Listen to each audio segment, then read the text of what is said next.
Écoutez dans ce reportage, Bao. Ferdinand Ngongo. Oui, vous avez bien entendu, le secrétaire général de la présidence de la République. L'homme de confiance du palais. L'ombre derrière le rideau. Selon des informations confidentielles que nous avons recoupées avec rigueur, cet homme aurait personnellement convoqué les têtes pensantes des LECAM. Objectif, neutraliser la candidature de Maurice Kamto. L'invalider. La rayer. La faire disparaître avant même que les bulletins n'entrent en scène. Vous vous attendiez à une confrontation dans les urnes? Oubliez. Vous espériez un débat démocratique? Passez votre chemin. Le régime semble avoir fait son choix. Pas de match, pas de campagne, pas d'opposition visible. Juste une éjection organisée, à huis clos. Alors aujourd'hui, on va tout vous raconter. Mais vraiment tout. Qui a dit quoi? Quand? Comment? Pourquoi maintenant? Quels sont les documents officiels qui circulent dans l'ombre? Qui sont les responsables des LECAM qui plient sous la pression? Et surtout, jusqu'où iront-ils pour empêcher Kamto d'apparaître sur un bulletin? Mais une chose avant de commencer, et elle est cruciale. Likez cette vidéo tout de suite. Pas demain, pas à la fin. Maintenant. Parce qu'il y a des vérités que l'algorithme ne montre pas tant qu'on ne tape pas dessus. Abonnez-vous si ce n'est pas encore fait. Parce que dans ce pays, l'information est devenue une forme de résistance. Et vous faites partie de cette résistance. Et surtout, activez cette cloche de notification. Pas pour nous faire plaisir, mais pour être parmi les premiers à savoir quand l'État tremble, quand le mensonge vacille, et quand la vérité surgit, même en pleine nuit. Restons lucides. Ce n'est pas un simple désaccord politique. Ce que vous allez voir, c'est la peur d'un régime face à un homme. Un homme qui dérange, un homme qu'on ne peut ni acheter ni intimider. Un homme qui, aux yeux de certains, représente une alternance qu'il faut à tout prix empêcher. Alors restez bien assis, car dans quelques secondes, vous allez entrer dans un monde où les élections ne sont plus des compétitions, mais des opérations chirurgicales. Un monde où le bulletin de vote est remplacé par le stylo d'un secrétaire général. Et surtout, un monde où chaque Camerounais doit décider, se taire ou s'informer. Ici, on ne crie pas. On expose. On documente. On alerte. Et on le fait pour vous.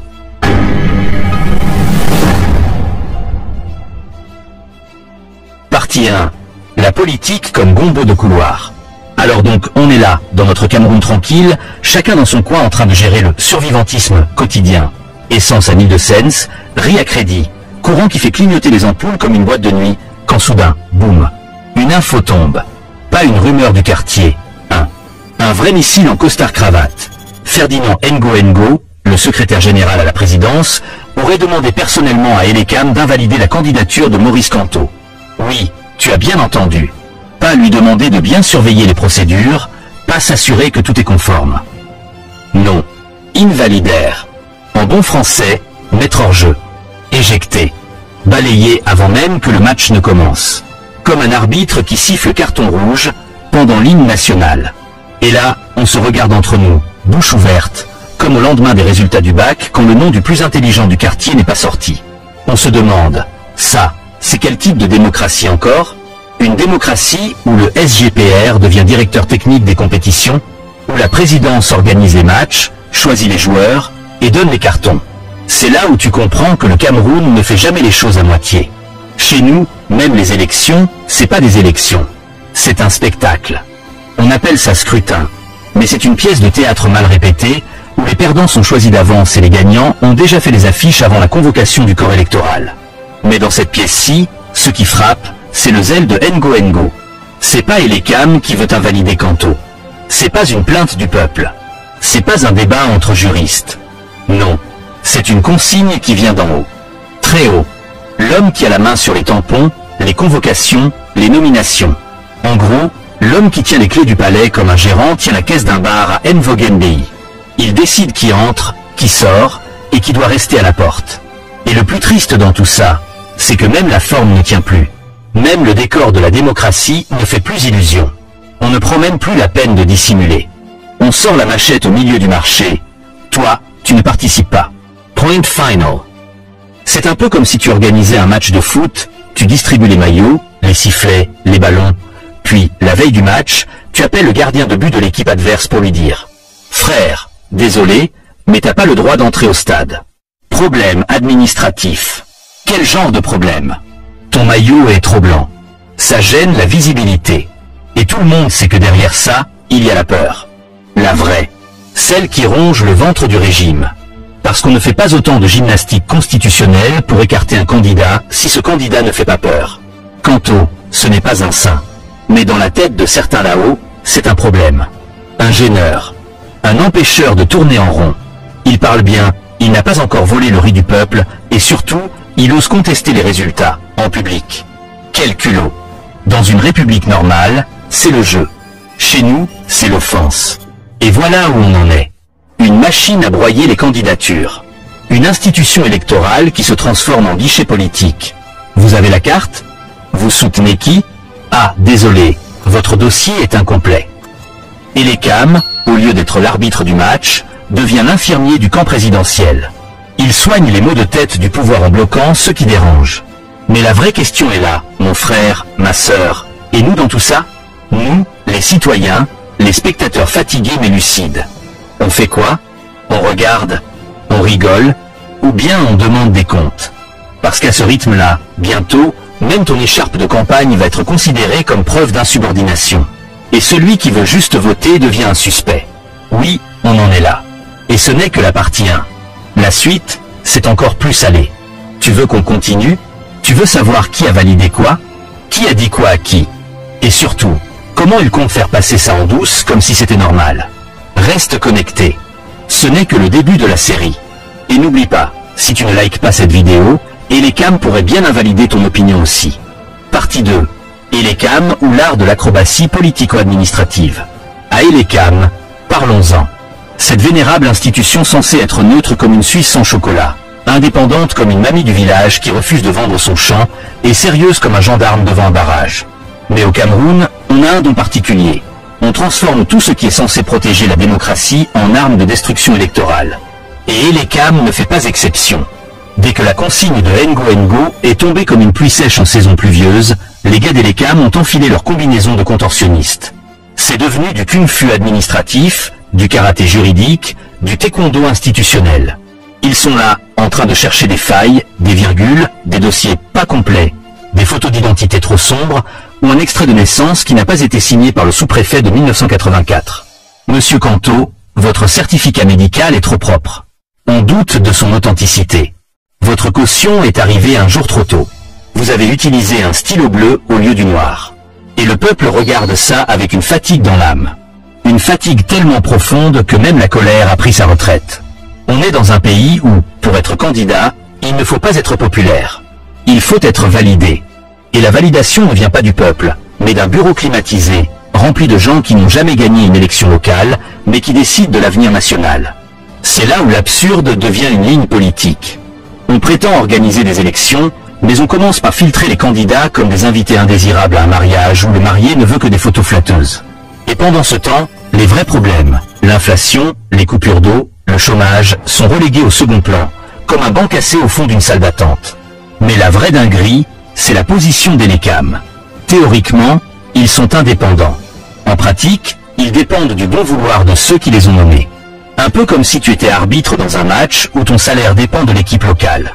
Tu peux bien siffler un hors-jeu contre eux, mais tu es aussi conscient que la fin du mois arrive. Et donc, on assiste à une mise en scène démocratique où les formulaires remplacent les idées, les tampons supplantent les débats, et les électeurs deviennent des figurants d'un film déjà monté. Mais attention, hein, faut pas dire que c'est truqué. Non, faut dire que c'est encadré. Encadré très serré, avec double fil de fer et cadenas invisible. Et le plus croustillant dans tout ça, c'est la communication. Quand tu leur poses la question « Pourquoi vous avez invalidé cette candidature ?» On te répond « Nous n'avons reçu aucun ordre. Nous respectons les textes. » Et tu entends cette phrase avec la même conviction qu'un élève qui dit qu'il n'a pas triché, alors que son téléphone est encore allumé sur la table. Mais qui va les accuser? Qui va les corriger? Le Conseil constitutionnel? Ah pardon, là encore, c'est un autre comité de validation des validations. Une sorte de conseil de famille très fidèle, très poli, très aligné, comme les cuillères sur la table d'un banquet officiel. Alors nous, on regarde ça, assis sur nos bancs bancals, en buvant notre matango tiède, et on se dit, mais jusqu'où ça va aller? Parce que si on peut enlever Quanto, demain on pourra enlever qui? Et si on commence à choisir les candidats comme on choisit les membres d'un comité d'animation, Est-ce encore une élection ou un casting truqué? Mais ne bougez pas. La suite, c'est du piment pur. Dans la partie 3, on va vous parler de comment le régime se prépare à justifier tout ça en public, et surtout quel scénario ils mijotent dans leur marmite électorale. Spoiler alerte, ça sent déjà le roussi. Et le peuple n'a même pas encore allumé le feu. À tout de suite. Partie 3. Le scénario déjà écrit, avant même le film. À Cameroun, pays de l'improvisation planifiée. Là où même les coups d'état électoraux sont préparés avec une précision chirurgicale, mais emballés dans des communiqués qu'on dirait écrits à la pause de midi entre deux bâillements. Maintenant qu'on a vu comment la consigne est descendue, comment Elecam s'est mis en mode agent secret de validation inversé, il est temps de décortiquer la phase finale du plan. Comment justifier tout ce bazar au peuple sans que le peuple ne se lève. Spoiler, il compte sur la fatigue générale, la peur entretenue, et surtout sur notre capacité nationale à dire « on connaît déjà », puis zapper. Mais pas ici. Pas sur cette chaîne. Ici, on prend la loupe, on zoome, et on rigole en grattant là où ça gratte. Donc voilà, dans les bureaux climatisés du pouvoir, on peaufine déjà les éléments de langage. Il faut trouver le prétexte parfait. Le bon mot. Le bon problème de dossier, qui sonne sérieux, mais qui reste flou. Genre, après vérification rigoureuse, le dossier du candidat présente une irrégularité liée à un acte administratif non conforme aux normes de dépôt. Tu vois non? On dirait que c'est grave, mais quand tu grattes, c'est juste une virgule oubliée dans la page 3. Et quand quelqu'un va oser demander « Mais pourquoi vous n'avez pas dit ça aux autres candidats ?» On va répondre « La commission est indépendante et impartiale. » Et boum, rideau. C'est là qu'intervient la mise en scène publique. Dans les jours qui suivent, tu vas voir une série d'interviews, de débats télé, d'analyses improvisées où les experts maison vont venir te dire « Ce n'est pas une exclusion politique. C'est la rigueur de la procédure. » Et pendant ce temps, Canto lui-même ne saura pas s'il doit rire, crier ou simplement aller dormir. Parce que tout le monde voit que c'est un sabotage, mais on va te le vendre comme une erreur neutre, appliquée avec sérieux. Et ils savent qu'ils peuvent faire passer ça. Pourquoi? Parce qu'ils comptent sur le grand silence. Ce silence-là, mon frère, ma sœur, qui s'est installé dans le cœur des gens depuis 40 ans. Celui qu'on appelle le Ndem collectif. Ce sentiment que, de toute façon, on ne peut rien faire. Ce fatalisme doux, qui fait que même les plus courageux finissent par fermer la bouche pour pouvoir ouvrir leur marmite. Mais cette fois-ci, ce qu'ils oublient, c'est que le peuple regarde. Et il comprend. On n'est plus en 1990 où on pouvait faire des manœuvres dans le noir. Maintenant, le mensonge circule moins vite que la vérité sur WhatsApp. Et si tu fermes la bouche d'un candidat comme Canto, tu ouvres les oreilles de tout un peuple. Et là, on commence à sentir le malaise. Parce qu'on sait tous que cette exclusion, elle n'est pas motivée par le droit. Elle est motivée par la peur. Et qu'est-ce qui fait peur au régime? Pas Canto en soi, mais ce qu'il représente, la possibilité d'un vote de rupture. Et chez nous, le changement fait trembler ceux qui se sont habitués au pouvoir comme on s'habitue au sucre dans le café. Mais le peuple n'est pas bête. Il fait semblant de dormir. Il observe. Il prend note. Et parfois, il rigole. Un rire nerveux. Un rire qui veut dire « on vous voit ». Alors que le régime met en scène son faux suspense, nous, on prépare la vraie suite. Dans la partie 4, on entre dans la vraie peur du régime. Les réseaux sociaux, la diaspora et le fameux vent de l'Ouest qui souffle malgré les rideaux tirés. On y va? Attache ta ceinture. Parce que la comédie électorale n'a pas encore livré tous ses effets spéciaux. Conclusion. La farce a trop duré. Le peuple n'est plus dupe. Alors voilà. Le rideau est presque tombé. Mais cette fois, ce n'est pas un rideau rouge de théâtre. C'est un rideau épais, poussiéreux, qui cache une scène politique devenue si prévisible qu'on connaît déjà la fin avant le lever du rideau. Un scénario mal écrit, où le suspense est remplacé par le soupçon, et où les figurants, c'est-à-dire nous, le peuple, sommes convoqués pour applaudir une pièce dont on n'a jamais validé le script. Ce qu'on vient de voir avec la tentative d'invalidation de Maurice Canto, ce n'est pas une bourde administrative. Ce n'est pas un oubli de pièce, une faute de frappe ou une maladresse de fonctionnaire. C'est une opération politique. Froide. Calculée. Cynique. Une manœuvre qui dit tout haut ce que le pouvoir pensait tout bas. Si on ne peut pas le battre, on va juste l'empêcher de jouer. Mais à force de bricoler la démocratie comme une vieille mobilette, on finit par la casser pour de bon. Et là, c'est tout le pays qui tremble. Pas parce que Canto dérange, mais parce que ce qu'on fait à lui aujourd'hui, on peut le faire à n'importe qui demain. Et c'est là le vrai danger, qu'on banalise l'exclusion, qu'on légitime la peur, qu'on normalise le vol de choix. Parce que oui, c'est de ça qu'il s'agit au fond, le vol du choix. Quand tu empêches quelqu'un de se présenter, tu ne bloques pas seulement un homme. Tu bloques une option. Tu bloques une idée. Tu bloques la possibilité même que les choses changent. Mais ce que le pouvoir oublie souvent, c'est que la peur est mauvaise conseillère. Elle te pousse à voir des ennemis partout, à créer des crises là où il n'y avait que des débats. Et à force de vouloir écarter tout ce qui ne te ressemble pas, tu te retrouves seul dans ta bulle, entouré de miroirs. Des miroirs qui te disent que tu es fort, jusqu'au jour où le mur tombe. Et pendant ce temps, le peuple regarde. Un peuple usé, mais pas éteint. Un peuple résigné parfois, mais lucide. Un peuple silencieux, mais capable d'exploser quand il sent que trop, c'est trop. Alors oui, on rigole. On transforme ça en satire. On en parle comme dans une buvette de Bonaberry, ou dans un taxi de Yaoundé coincé à Warda. Mais derrière le rire, il y a un cri. Un vrai.